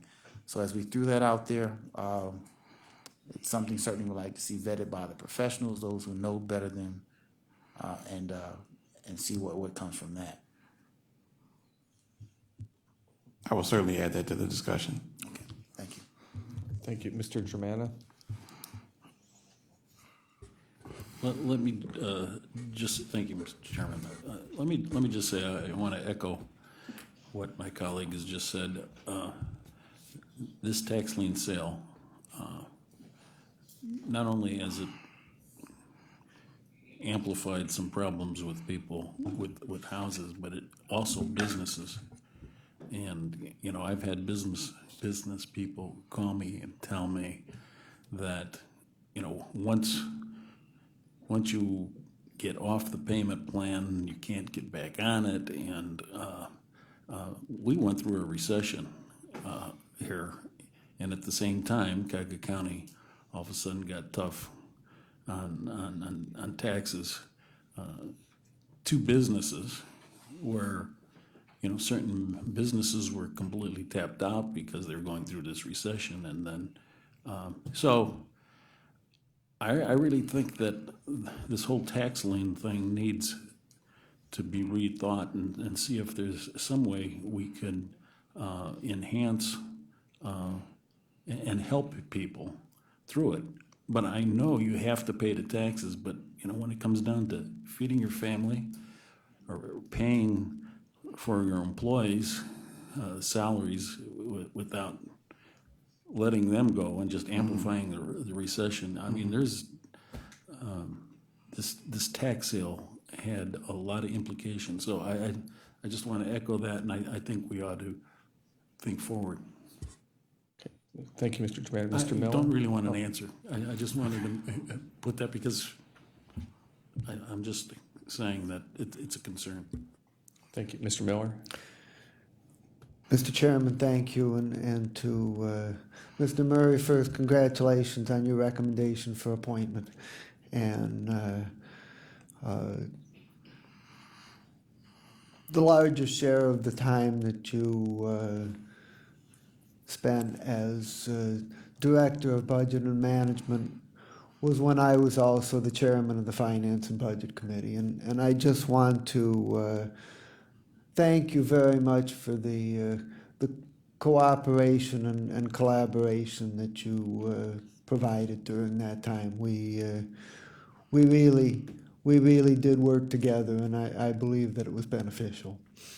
And I also want to say that that I think it's a very good thing when you can take someone who grew up in the neighborhood and and started out at a low level and worked his way through the ranks and is being nominated for a high level appointment.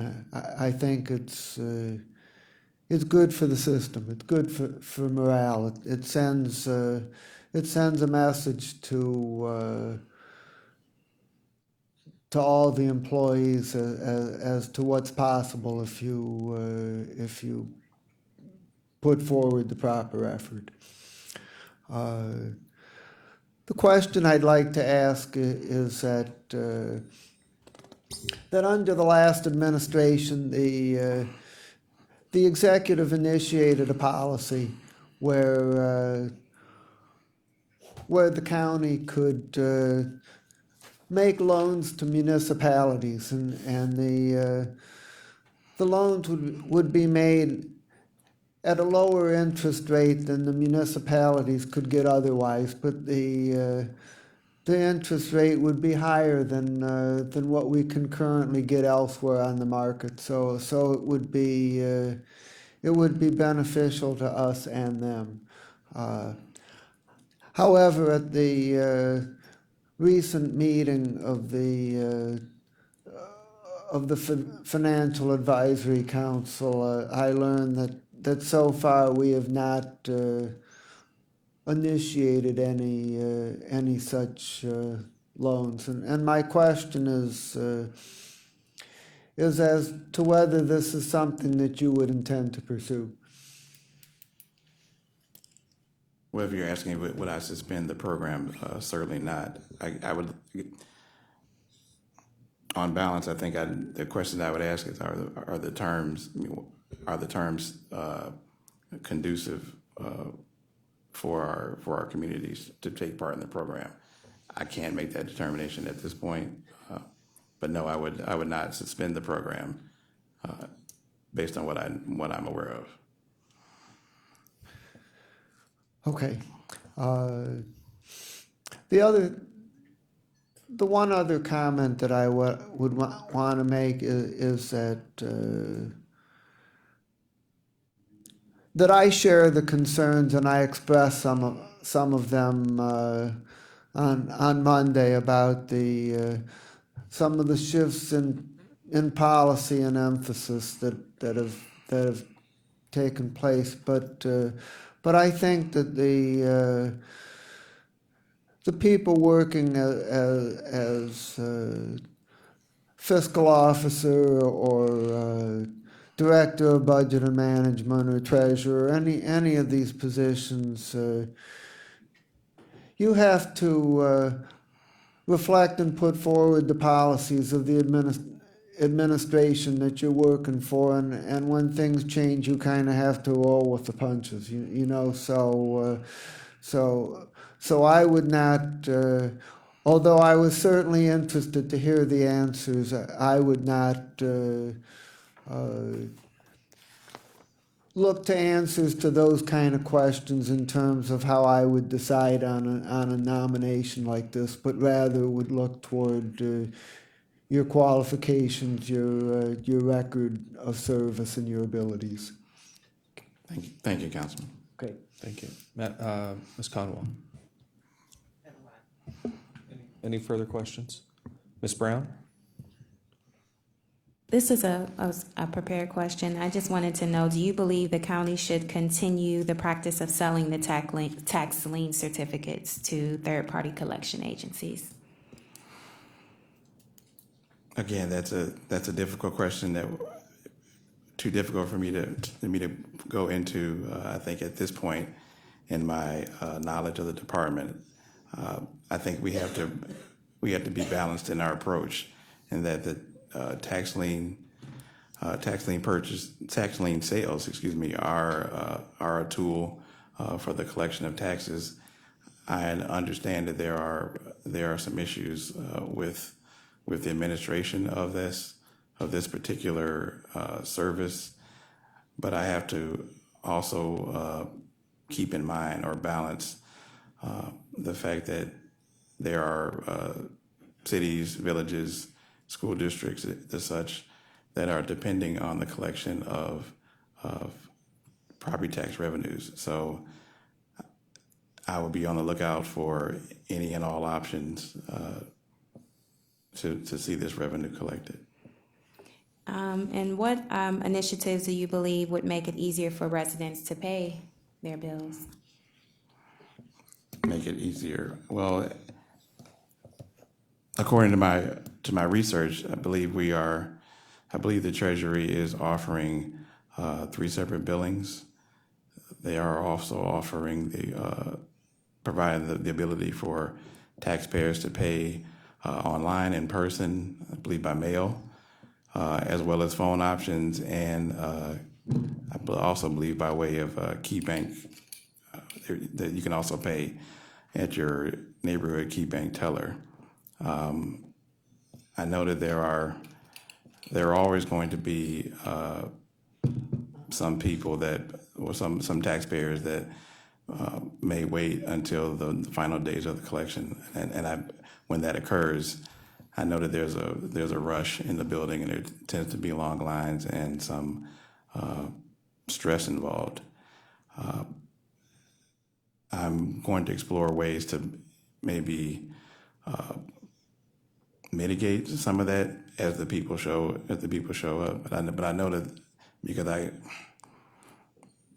I know people like my own parents. They want to be able to pay in person. They want to be able to see a public official take that check. So I think the best thing that we can do, because those taxpayers will always be there. I think there's probably ways that we can maybe sift out some of the taxpayers that could pay with alternative methods. For an example, maybe handheld devices. Maybe the staff can carry handheld devices and walk through the line. And for those that can pay via credit card, we address those people at that point. Maybe that will relieve some congestion. But I think at this point, and based on my limited knowledge again, we're offering pretty much all methodologies for making the payment, as well as prepayment options. Now, what may be missing is the marketing component for that, but that's something I would have to assess when I take the appointment. Okay, thank you. Any further questions? Yes, Ms. Conwell. Just basically, through the chair to Mr. Murray, just a statement. If you could just make sure that when there's some changes in laws, update council, because we do go out and talk to our communities. And the particular one I'm talking about, and I haven't verified this fact, but there was some kind of change in the laws of the homestead exemption last year. And so that kind of, when there's changes like that, that contradicts, when we go out and tell our residents that they're eligible for homestead if the laws have changed. So just in anything that, that the state changes, if you can keep us updated. Certainly. Thank you. Thank you. Mr. Jones? This is less of a question, more of a statement. I believe there are opportunities for collaboration with your department, the Treasurer's Department, with every entity from the Board of Revision, our Sheriff's Office, prosecutor, the Land Bank, the school district, and our local libraries. I'd just like to throw out there that you keep in mind opportunities to partner to better serve the residents of the county. I'll give you one example. I've received several calls over the last 4 years from small business owners in my district who have been on a payment plan, defaulted, property from every scenario, from the property shifting from that one to a family member in an attempt to, again, save their properties. But the challenge had been, whereas a homeowner might get 2 opportunities to default and receive a payment plan, a business owner gets 1 opportunity. And I would argue that the small business owners, unlike the larger corporations and larger businesses who should be held to that one opportunity standard, I would argue that the smaller businesses would be better served by seeing them in the same vein as a homeowner, and an extra opportunity to have a payment plan would certainly be a good service to the community and to the small businesses across the county. And having said that, the land bank has been one partner who certainly knows the value, I believe, of. I've had this conversation with them, so I would welcome you having a conversation with not only myself, with the land bank and any others who are of that like mind, and see if there's anything the department can do to serve those small businesses who find themselves in that situation. Councilman, do we know if this is state law or is this a local? It's a county policy to have policy. one. Okay.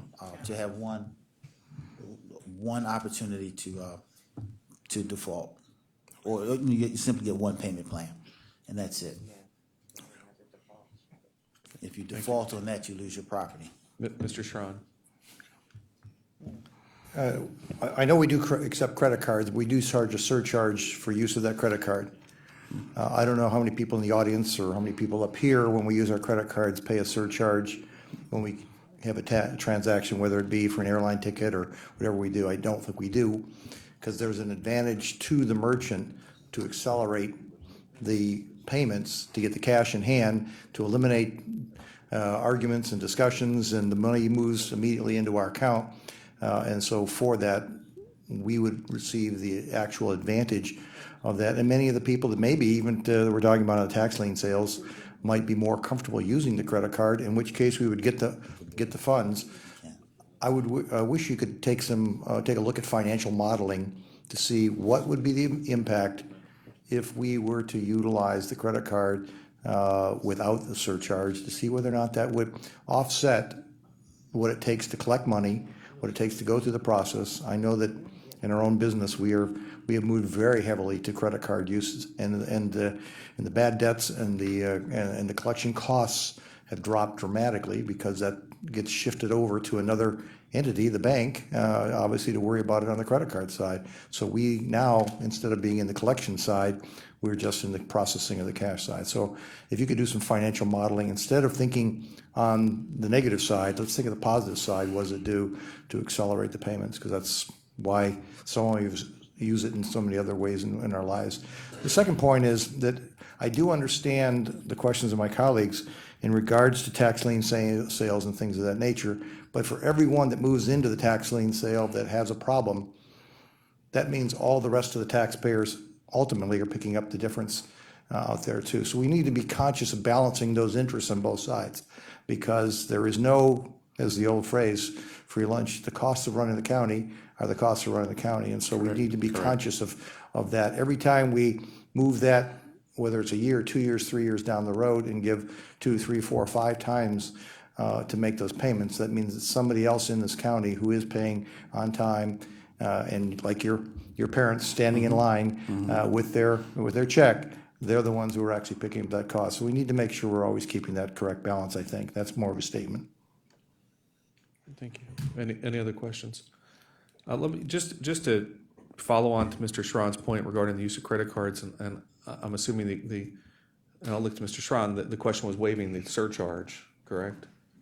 We're charging a surcharge because we're acknowledging that it's costing us money to process. So I understand that. Correct. But what you're also doing is potentially you're accelerating the flow of cash into us. And some people, who knows? If you do some modeling, you might find that we would actually collect items that get pushed down the road because of the use of the credit card. And the other possibility is that if you put it in as a automatic withdrawal for the next 6 months, people can have that kind of a thing where it just ticks their credit card, and by the time we get there, just like you would do if you're doing a mortgage payment, where every month you put that in as a component of your mortgage, and some mortgage, you could do that with a credit card with an automatic hit that by the time you get to the end of the 6 months, it's hit it, and we waive any charges because we've now cleared up what could have potentially moved into one of these bad credit situations, and everybody wins. The only point, the only question I have maybe to Mr. Murray on that, if, is that the millage rate determines the amount of net collections to the county, and if we are absorbing the surcharge in the gross amount collected, meaning we're not netting up, or I should say, we're not grossing up to include a surcharge, then would the county then, in essence, be receiving less net taxes than the digest? The digest would not. I believe you would be, but And take a and look I at guess, that. yeah, and I guess that then. And that'd be the open question. That's something I would have to explore. I mean, we would Someone- have to cover that. Yeah, Someone's someone got to would cover have to that cover cost. No, you wouldn't have to reflect it that way. I don't believe on that. You just to jump in on that, Mr. Chairman, you could reflect that as an expense item as another part of your financial statement, and the taxes would still be the dollars received. So the surcharge would be a charge that's carried at a different part of your. So you're saying, your comment is that the county would absorb the surcharge? Right this moment, we absorb it in the form of less collections when we go through a tax lien sale. We absorb it every time if we have to put multiple staff on to collect the money. Yes, it's just it is a cost of doing business. So it would be part of your cost of doing business, and I predict it would come out lower than what it's costing us to collect the money right now. Okay. Let me, So, all right, yeah. So some we're essentially talking about if the business case proves out, that would be something that we could certainly look at. All I'm asking you is do the financial modeling. Right. If the model Right. doesn't work, don't do it. But if Got the it. modeling you find, Got it. and I kind of believe that with the world having moved to this vehicle, that probably we're on the wrong side of the equation on that. Okay, question, we've had this debate for a few years as to who the treasurer actually reports to, the fiscal officer or the executive. The charter, I believe, is clear in the direction that it says that the Title V, the Article V officers serve at the pleasure of the executive. Is that how it's been communicated to you, that you report to the executive, or do you report to the fiscal officer? That is my understanding. I report to the executive. Okay, all right, great. The, on the collections front, and Mr. Schron talked about credit cards, but I also know that the county does accept checks and for payment of various and all functions. How does the treasurer's office currently address the issue of collecting return, i.e. bounce checks? I would love to tell you what that is, Councilman, but at this point, I'm not well-versed enough in the treasury operations to tell you. Okay. If I could get back to you, I could certainly give you some ideas as to what we're currently doing. I'm assuming you have some suggestions. Well, you know me well enough. Well, the only reason I bring it up is because I'm aware that the collections of return checks is pretty significant, and just as taxpayers who don't pay their bills, we have people who pay their bills and whose checks don't clear. I understand that there's a protocol within the office to make 1 or 2 attempts to collect the checks, but if those attempts go unsuccessful, then the checks effectively and the accounts effectively remain unpaid, and there's no attempt or very little attempt to collect it. I know that other counties use services that will, similar to but different from the sale of tax liens, will take those checks and will attempt collection. Would it be your vision or your objective, since one of the responsibilities of the treasurer is to collect the taxes due to the county, to utilize a service like that? Well, I wouldn't want to make a sweeping policy change or decision at this point, but I would certainly be open to exploring the option. Okay. As far as I know you've had kind of a peripheral view and a short-term view of the department. You haven't you're not an interim treasurer, so you're kind of looking at it from the outside in. But having been involved in the county government in your current role for 22 years, what type of structural, organizational protocol measures do you envision to shape this department to be more effective and efficient? That's an excellent question. Well, in terms of my management philosophy, I would not make any I would not make any substantive changes in any organization that I'm working with for at least 6 months. I think I need that time at least to observe, ask questions, certainly make inquiries as to, there's always the question, well, why are we doing this? Why are we proceeding in this manner? I think what my years of experience will tell me is rash judgments or any radical changes without study, without assessing what the impact of those changes will be in every process that the treasurer has, would be a mistake. And I would hate to come back to council to try to explain why I made a change that's now going to require additional appropriation. Okay, as we move forward, and the county has already appropriated the funds for the ERP system. Correct. And we know the longer term, and we're probably talking 2 to 3 years before we see implementation, but obviously there's integration. How do you view either your direct participation or your department's ability to provide feedback into the integration of the treasurer's office into the ERP system? Well, the basic structure of the ERP should assume that there's cohesion between the fiscal office and the treasurer, because obviously the books of the county should be the same. Well, I'm sure there are some differences, but the books of the county, there should be some synergy between treasurer's world and between the general ledger.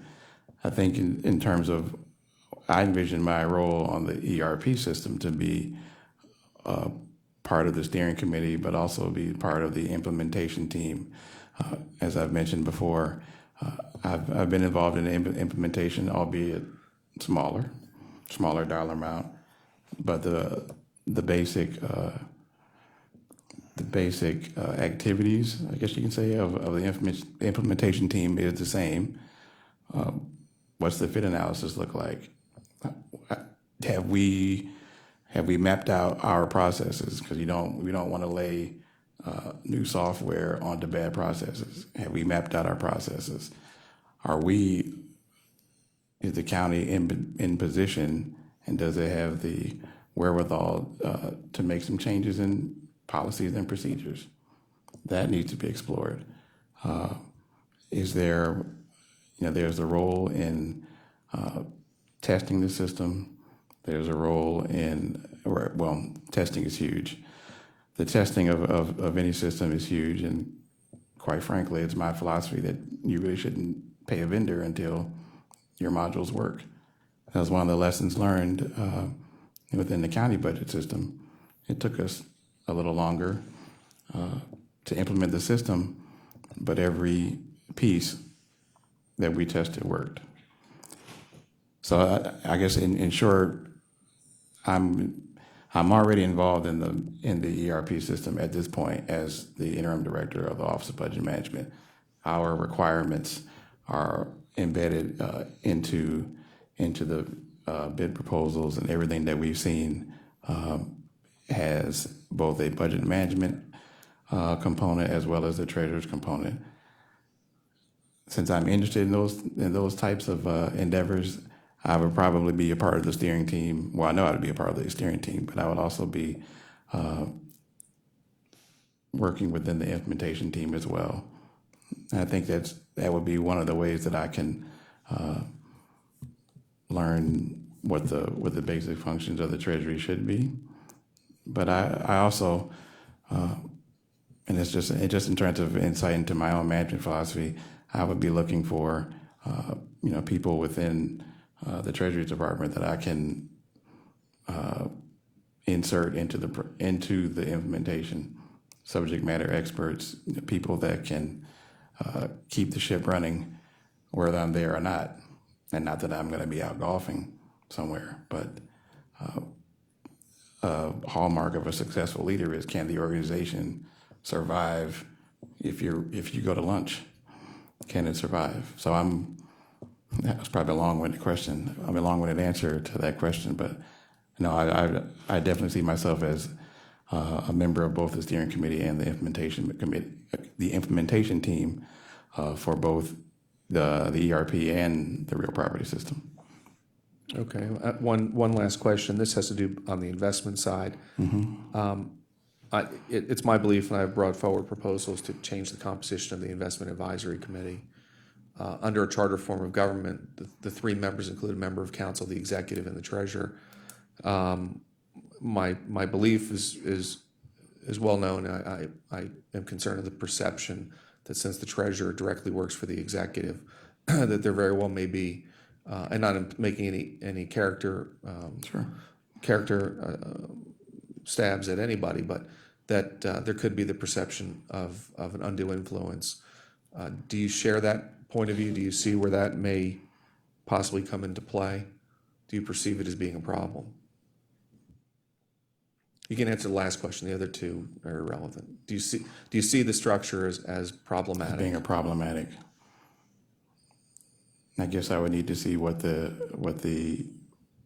happens within the Investment Advisory Council. Investment Advisory Committee. It's my understanding that we have not only we have the Investment Advisory Committee, but we also have a investment advisor as well, public financial management, and all decisions are funneled through that prism. So I don't know if there is a problem per se. Perception is different, but as to whether or not there's a problem, that's something I can't answer just yet. Okay. All right. Thank you. Any further? Yes, Mr. Brady. Just a final and final comment today. First of all, Mr. Murray, a lot of people in the county and on the council have a lot of faith in your ability and a lot of confidence in you. I was struck by your answer to the question about some changes and how you felt that you would need to at least look at the office for 6 months before you would, make any changes if you saw fit.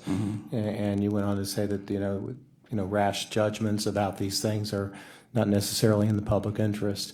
I was completely struck by that because I think that rash judgments on the projections of the county's financial condition have had unintended consequences that affect people beyond what you might think, and people that are making decisions around this area and their perceptions of the financial condition of the county. So I would agree with you that those kind of judgments should not be rushed to. Okay, very good. Traditionally, at this point, if there are no further questions, I would entertain a motion to move or not move this confirmation forward. At this point, however, I wish to leave this item in the committee of the whole. We have another month before this item before the confirmation the 60-day timeline retires or expires. So if there's no objection to that, it's my recommendation this item remain in committee. Hearing no other objection, I'll turn it back over to the chair. Thank you, Mr. Chairman. Is there any miscellaneous business? Item 6. Anybody? Any public comment unrelated to the agenda? No, Mr. Chair.